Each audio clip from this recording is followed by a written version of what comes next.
தமிழ்நாடு என்றாலே பிரதமர் மோடிக்கு அலர்ஜி என விமர்சித்துள்ள விஜய், தமிழ்நாட்டு மக்கள் பல பேருக்கு தண்ணீர் காட்டியவர்கள் என்றும் மோடியை சாடியுள்ளார்.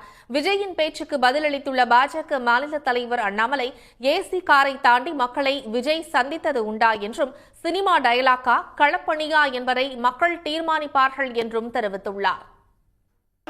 மாண்புமிகு திரு மோடிஜி அவர்களே, என்னமோ உங்க பேரெல்லாம் சொல்றதுக்கு எங்களுக்கு ஏதோ ஒரு பெரிய பயம் மாதிரியும் அப்படி ஒரு விஷயத்த சொல்லிடுறது. பேரை சொல்லணும் பேரை சொல்லணும் பேரை நான் ஒரு படத்துல சொல்லுவேனே, லியோவை பார்க்கணும் லியோவை பார்க்கணும் லியோவை பார்க்கணும். சென்டர்ல ஆள்றவங்கன்னு சொல்றோம். சென்டர்ல யார் ஆள்றா? காங்கிரஸா? அப்புறம் என்ன பேரை சொல்லணும் பேரை சொல்லணும்? எனக்கு புரியலையே. நீங்க தானே கேட்டீங்க, வச்சுக்கோங்க. ஏன் ஜி தமிழ்நாடு தமிழர்கள்னாலே அலர்ஜி? தமிழ்நாட்டில இருந்து வர ஜிஎஸ்டியே கரெக்டா வாங்கிக்கிறீங்க, ஆனா தமிழ்நாட்டுக்கு பட்ஜெட்ல நிதி ஒதுக்க மாட்டேங்கிறீங்க. நீங்க படிக்கிற நம்ம பிள்ளைங்களோட படிப்புக்கு நிதி ஒதுக்க மாட்டேங்கிறீங்க, ஆனா மும்மொழி கொள்கையை திணிக்கிறீங்க. டீலிமிட்டேஷன் என்ற பேர்ல தமிழ்நாட்டோட பார்லிமெண்ட் சீட்ஸ்லயும் கை வைக்க பாக்குறீங்க. ஒரே நாடு ஒரே தேர்தல் நீங்க ஸ்டார்ட் பண்ணப்பவே புரிஞ்சிருச்சு பிரதமர் சார் உங்க பிளான் என்னன்னு, எங்கெல்லாம் எப்படியெல்லாம் எந்த திசைகள் எல்லாம் இந்த நாட்டை கொண்டு போலாம்னு.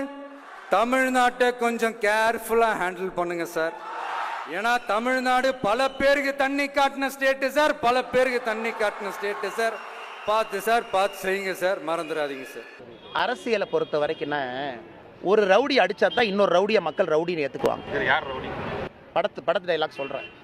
நான் டான் சும்மா இல்லை 10 டான் அடிச்சேன். இன்னைக்கு இவங்க எல்லாமே யாருன்னா அரசியலில் யார் சக்தி வாய்ந்தவராக இருக்கிறாங்க அவர்களை பற்றி பேசினா ஒரு மைலேஜ் கிடைக்கும். விஜய் அவர்கள் ஒருத்தர் மேலே குற்றச்சாட்டு வைக்கிறாங்கன்னா பிரதமர் மேலே தான் வைக்க முடியும், ஏன்னா மீடியா வெளிச்சம். அதற்காக பேசுறார். பார்த்துக்கிட்டே இருங்க, அடுத்த வருஷம் இது வரைக்கும் தமிழ்நாடு சந்திக்காத ஒரு வித்தியாசமான ஒரு தேர்தலை சந்திக்கும். 2 பேருக்கு நடுவுல தான் போட்டியே. ஒன்னு டிவிகே, இன்னொன்னு டிஎம்கே. டிஎம்கேக்கும் டிவிகேக்கு தான் போட்டி அப்படின்னு சொல்லி விஜய் சொல்லிருக்காரு. கட்சி ஆரம்பித்து 1.5 வருஷத்துல 3 முறை வெளியே வருவது அது ஒரு அரசியல். இந்த அரசியலை மக்கள் பார்ப்பாங்கல்ல.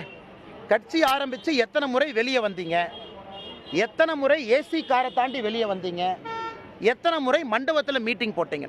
ஆனால் களத்தில் மக்கள் யாருக்கு யார் எதிரின்னு ஒரு ஓட்டர் முடிவு பண்ணுறாங்க, ஒரு வாக்காளர் முடிவு பண்ணுறாங்க.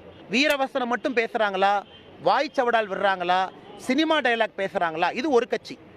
களத்தில் வேலை செய்கிறாங்களா, பிரச்சனைக்கு தீர்வு கொடுக்குறாங்களா, மக்களோடு மக்கள்லாம் நிற்கிறாங்களா, இது ஒரு கட்சி.